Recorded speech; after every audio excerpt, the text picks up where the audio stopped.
Hey guys, welcome, and hopefully we get through this next episode of our Programming a Game series.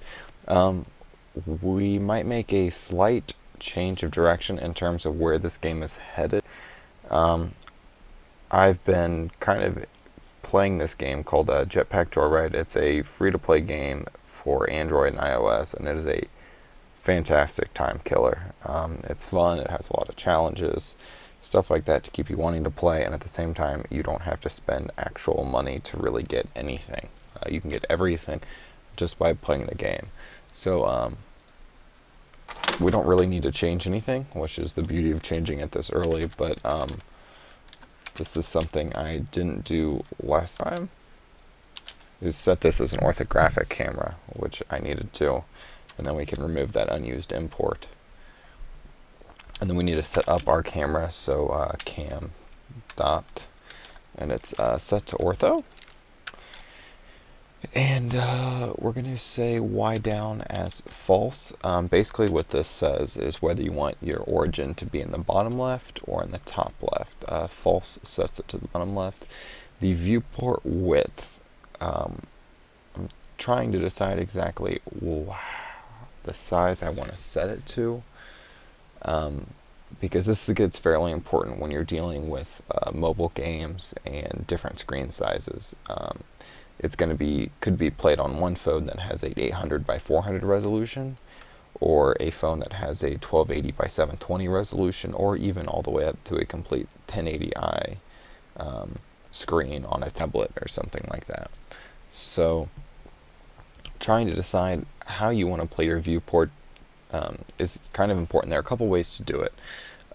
One is you can just say I'm showing X size of the game area, and it will shrink and stretch and fit to whatever the screen size is. Another way is to say I want to display on bigger screen sizes. I'll display, if the screen size is wider, we'll display more off to the side, and if it's more narrow, we'll just cut some off, which is alright when screen sizes don't affect gameplay. A lot of games, different screen sizes will mean, if you show more screen or another, you're going to give a big advantage to someone that has, say, a bigger screen. So for now, let's actually say width and height, and it's going to get mad at us because those don't exist yet, but we will create them right now. Float width, height, and let's just set up our width real quick. Width equals gdx dot graphics dot get width. And what do we want to do with this? Let's divide it by 10, and then maybe divide it by 2. We're going to do this part of the division first. I know I can set it up better than that, but for the sake of just playing around, I'm leaving it like this for now, and I can simplify the mathematics later. Oh, crap. And I will actually just do the same, which isn't always a good thing, because you might end up with something that isn't, if you have a square on one screen, on another screen it might be a rectangle, the way we have it set up. We'll go through and fix that later. Let's move that down there. Let's move that down an extra line, move this down. And we will say batch dot set projection matrix to cam dot projection. Do we want to do that? Actually, I think combined works better, and then we need to actually say cam dot update. The update method, let's see what it does. I've never actually looked Recalculates the projection and view matrix of the camera and the frustum planes. Uses after you manipulated any of the attributes on the camera. So maybe we should actually move that up there. Just as a guess. We'll try this out. Let's see, so where do we have our ship? Is the world.getShip, and so let's go to world and see where we're actually setting the position of it. And we need to change this to, we'll change it to this.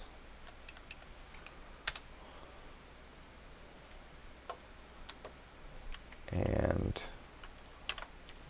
for now we'll change our imports, but let's try running this and make sure our ship's on screen.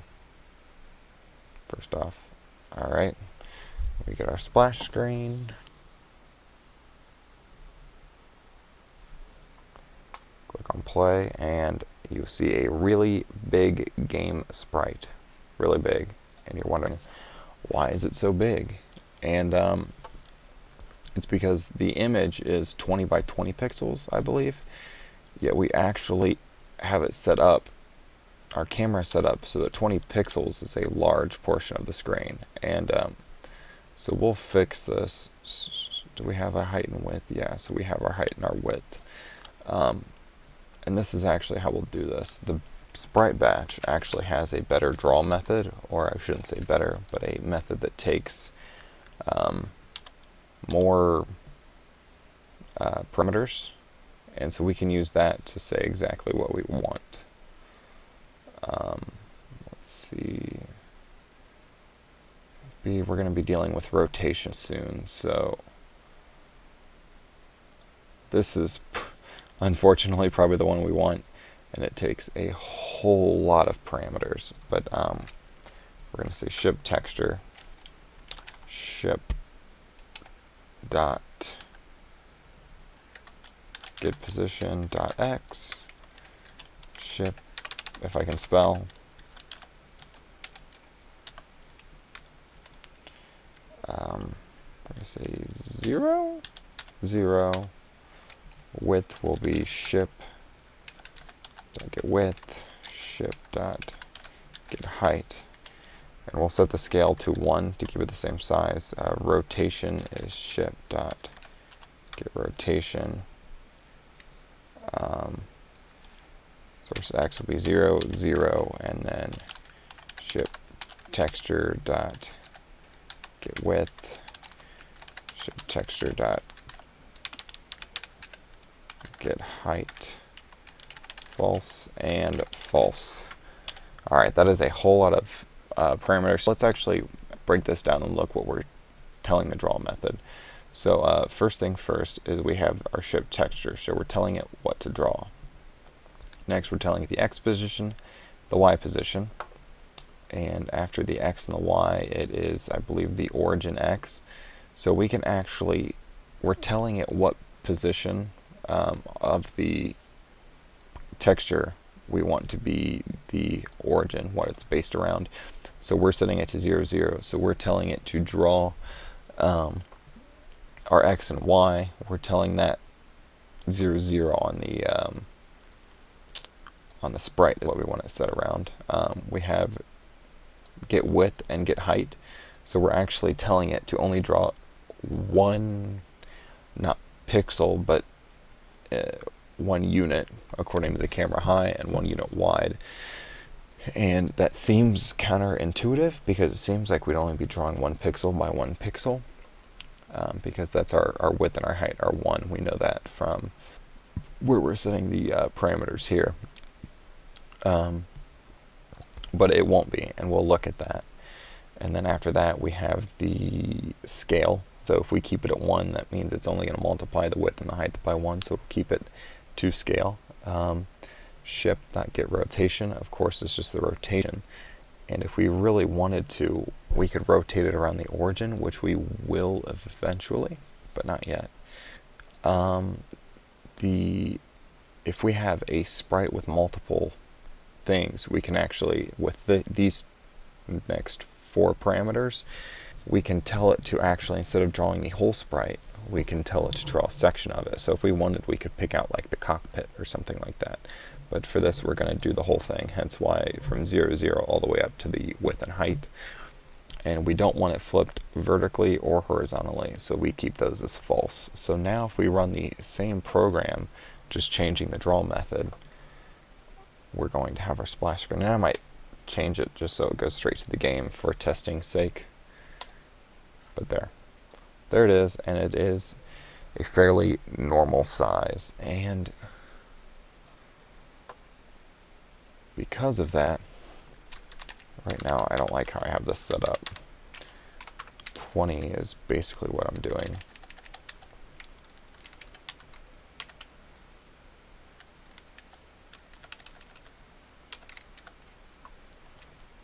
Should be the same thing actually here. I'm going to go back to my my screen, to Angry Masons, set screen, new game, I believe is what it should be.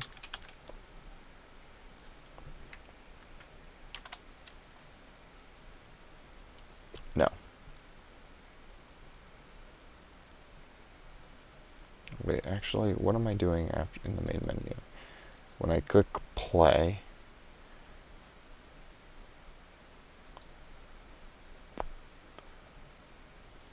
alright, let me look back at this. What am I sending to it that is cannot instantiate the type game?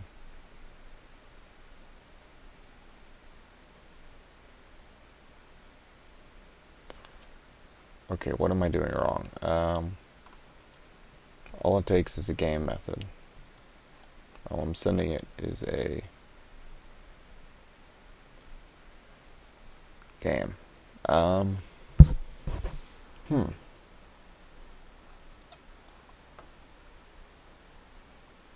New game, that's what that takes.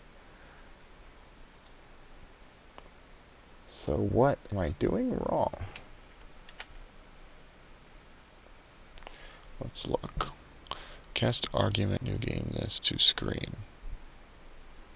Cannot instantiate the type screen.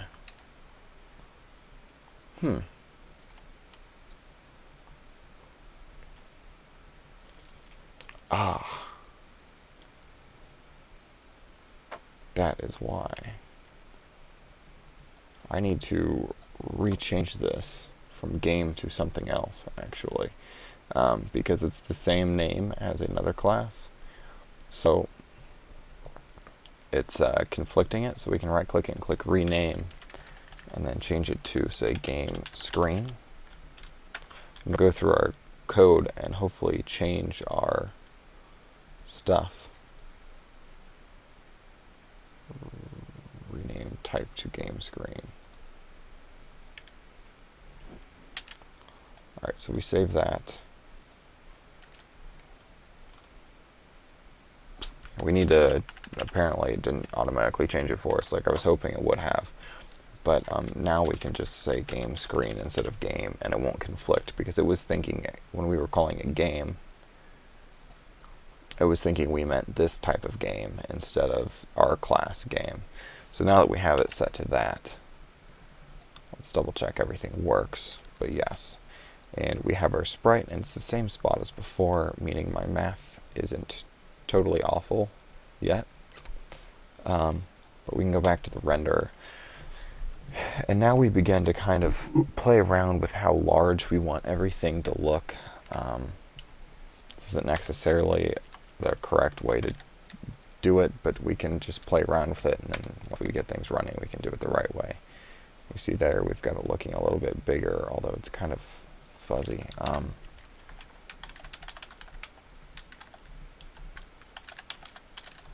We're going to set a texture filter to make it look not so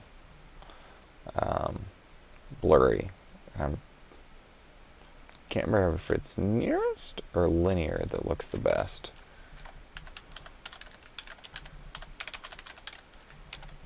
But we'll try linear, and then we'll try nearest, and we'll see if they look any different. That doesn't look too bad.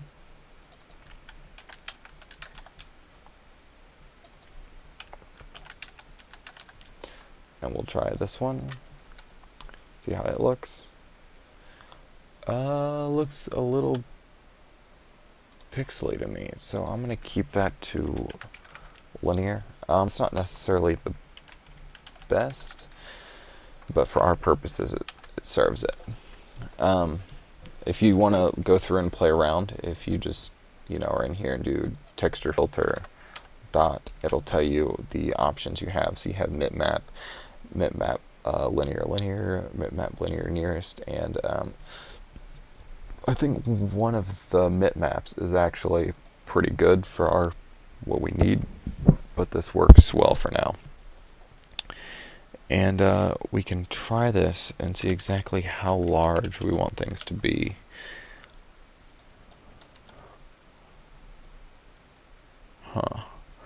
It's not a terrible size, and it'll keep things constant on multiple devices. So we can always go with that for now, and then alter as we need be. Let's see, what else do we want to work on? Because we've got the camera finally up and running. Let's actually work on some movement, let's say we. Alright, lots of ums today, man. So, what exactly? I guess under the view, we're going to make a new, and we'll call it a class, and we'll call it a input. I don't want to say processor because that's what we need to extend, I believe. Input handler.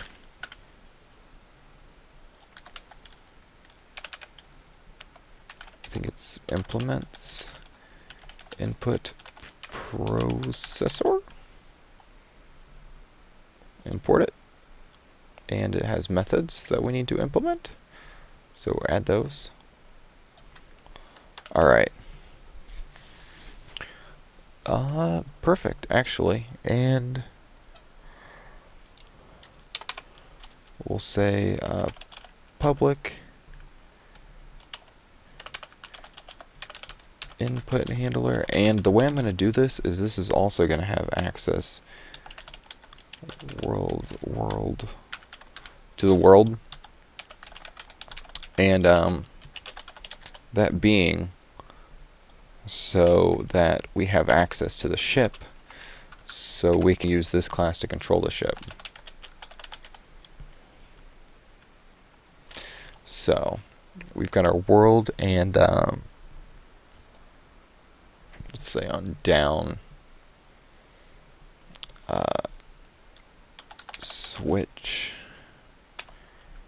key code.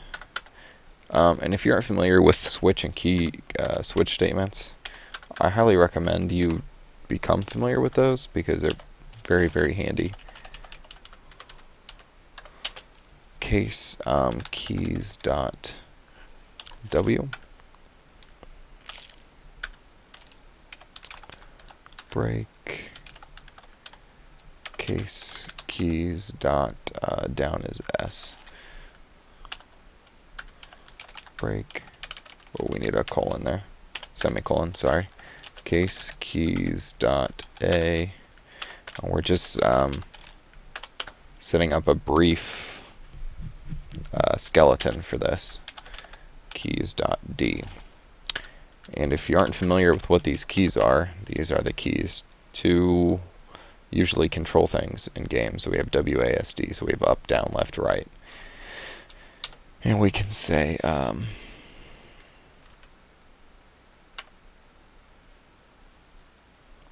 let's see how we want to do it. Touch up, touch drag, mouse moved, scrolled. Keep tight. Alright, so we can say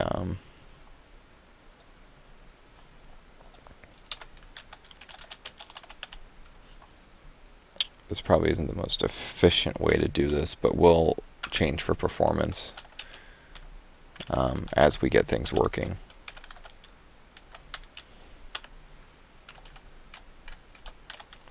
Ship.getVelocity, dot y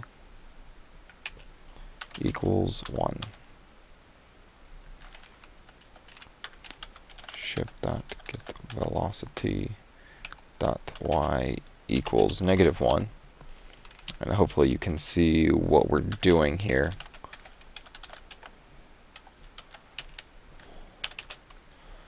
A would be -1, and D would be +1.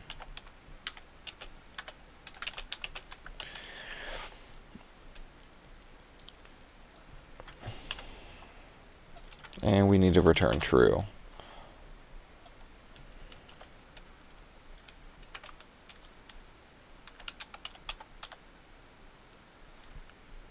And default just kind of says what to do if it's none of those. And we're just going to say break because we're not handling anything else yet. We're going to change this to true because we are going to be handling some input.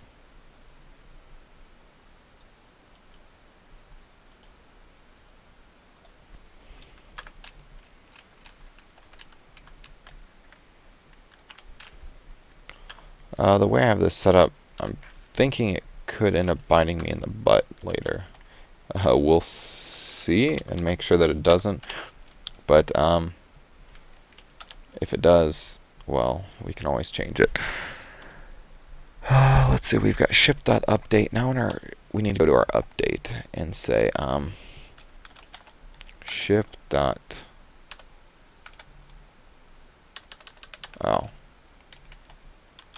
position dot add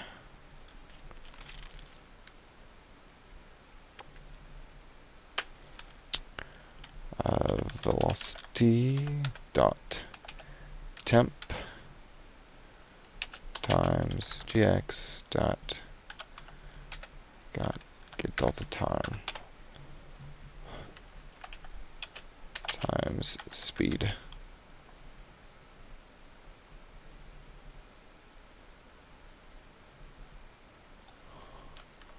Temp dot multiply. There we go. What I was thinking there. And let's see if this works. And we have an error. Null pointer exception caused by ship.update. And that would be why.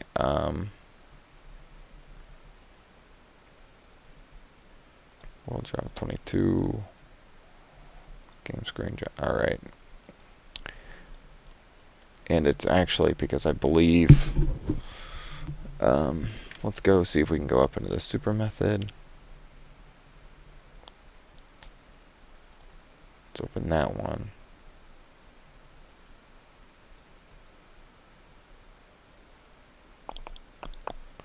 Alright, that would be why.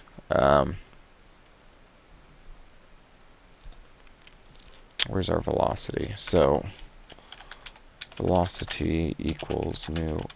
We got an error because we didn't instantiate the velocity, I believe. Let's still check to see if I'm correct. Alright, so we're not getting movement, but we're not getting an error anymore.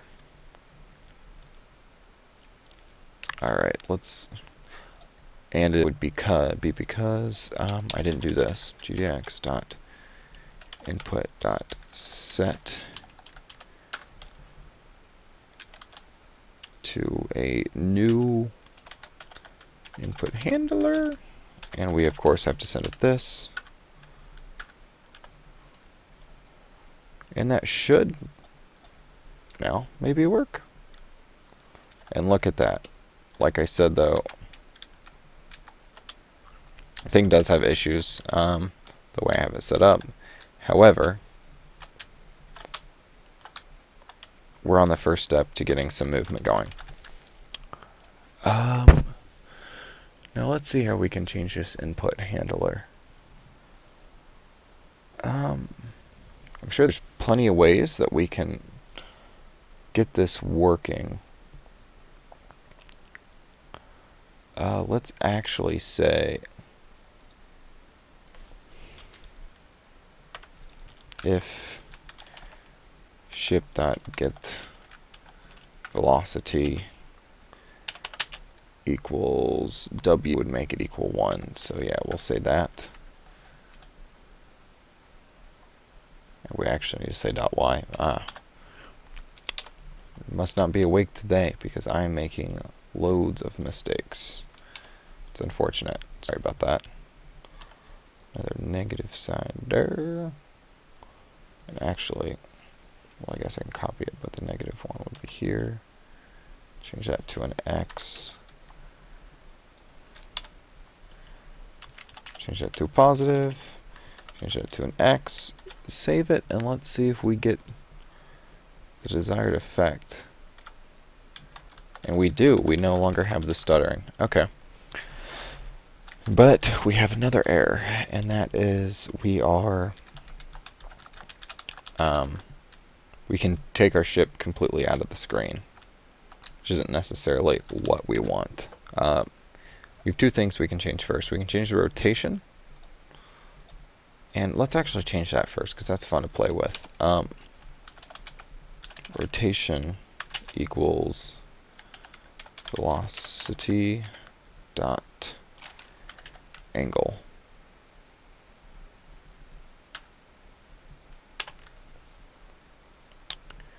And I want to make sure that for the world we do have ship.get rotation. So we already have it set up, and I think it'll be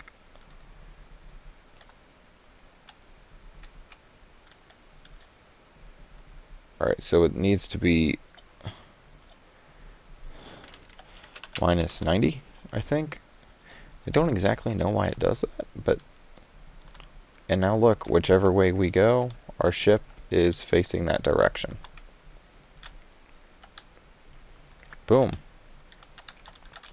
That was an easy fix. That was really quick, actually. The only thing is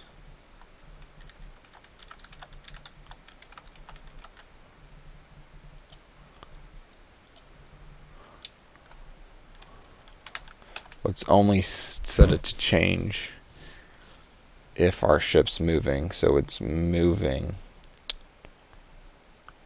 if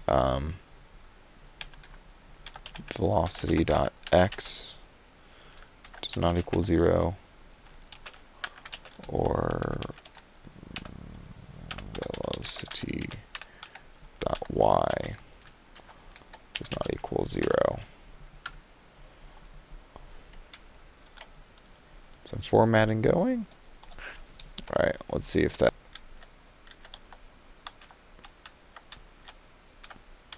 Alright, now it should basically keep it whatever angle we were last facing, and that makes it look a whole lot nicer. And you know, maybe I won't go with the jetpack joyride idea. Maybe I'll just go with this. Kind of fun. It's going to be fun to make, fun to play with. So I'm just going to go with this, actually. So let's see. So we've got that. And let's get it so our camera follows that around. It's actually going to be fairly easy. Cam dot position dot set to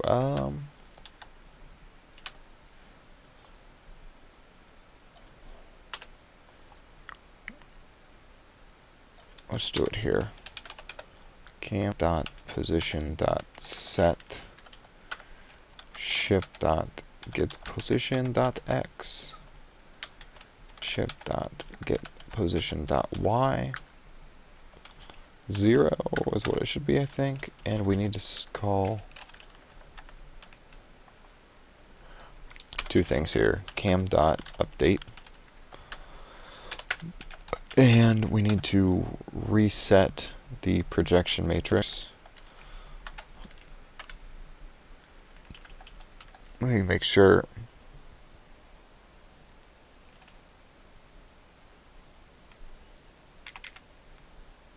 Might need to be the transform.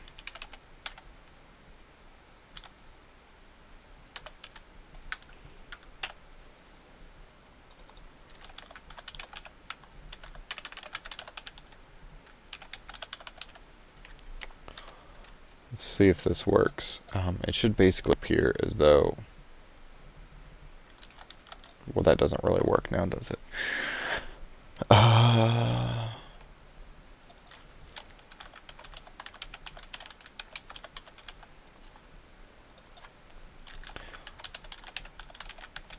That's the problem if you change too many things at one time. You can never really know. Alright, so our camera is following our ship, and it looks like our ship's spinning in circles. However, that's not the case. And it's kind of funny looking because we have this set as our axis for which our rotation should take place. So, I mean, we can basically kind of spin it around in a circle there. But, really, all in all, that's not bad. What else do we really need to do here? I think next episode I want to add some bullets. And, I don't know. Right now, this will do for a basic thing, but I'll give you a heads up of what I've been working on my own. This is a test I've been working on with 2D lights. You can see that I have a texture here, and you can see that it gets darker as the light disappears and lighter as the light shows up. This is a box 2D object, meaning that it has physics. This is a box 2D object with physics. It doesn't. Neither of these two have gravity set up with them. But if you see these two boxes here, these actually do, and I can move this circle around, and I can show you as I kind of slide those boxes along, and I have the friction set really low for those. But I can show you, you know, we've got full collision detection with the box, and because there's no gravity and it is a fairly bouncy box, it kind of bounces back up at us. But these are some of the things I've been working on lately. So stuff like this could very well get implemented into our game. But hopefully you guys like that. I will see you guys soon. And sorry for the long delay on tutorials. It was midterm week and it was crazy. But all's well, more videos to come out. And I will see you guys later.